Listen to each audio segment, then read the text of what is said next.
আরে বন্ধুরা, আমার নাম হলো রাজ, আর আজকে আমার বিয়ের দিনে আমার প্রেমিকা আমাকে বিয়ে করতে মানা করে দেয়। আরে রাজ, তুই কি মনে করেছিলি জেসিকা তোর মতন ন্যাংরাকে বিয়ে করবে? এরপরে বন্ধুরা, আমি কোনো কিছু চিন্তা না করে সামনে থাকা একজন পাগলি মেয়েকে প্রপোজ করে ফেলি। এই যে মেয়ে, তুমি কি আমাকে বিয়ে করবে? আপনি যদি আমাকে প্রতিদিন চকলেট কিনে দেন তাহলে আমি আপনাকে বিয়ে করতে রাজি আছি।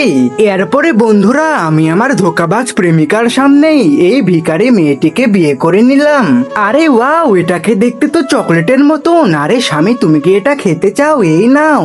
আরে রাজ, তুই আর তোর বউকে তো ভালোই মানাচ্ছে, একজন পাগলি একজন ন্যাংরা। আরে ন্যাংরার বাচ্চা, তাড়াতাড়ি অফিস থেকে চলে যা, কেননা এখন থেকে অফিসের নতুন বস হলাম আমি। কিন্তু এই কথাটি শোনার পরে আমার বউ তো ছেলেটির উপরে প্রচন্ড রেগে যায়। তখনই তার মাথা চেয়ারের সাথে বাড়ি লাগে এবং তার সমস্ত স্মৃতি মনে পড়ে যায়। আসলে এই পাগলি মেয়েটি হলো চীনের সব থেকে বড় কোম্পানির মালকিন, কিন্তু একটি বড় অ্যাক্সিডেন্টের কারণে সে পাগলি হয়ে যায় এবং রাস্তা রাস্তা ঘুরে বেড়ায়। এই শয়তান ছেলেটি জানতো না সে যে মেয়েটিকে পাগলি বলছে, মূলত সেই মেয়েটি হলো চাইনার সব থেকে বড় কোম্পানির মালকিন।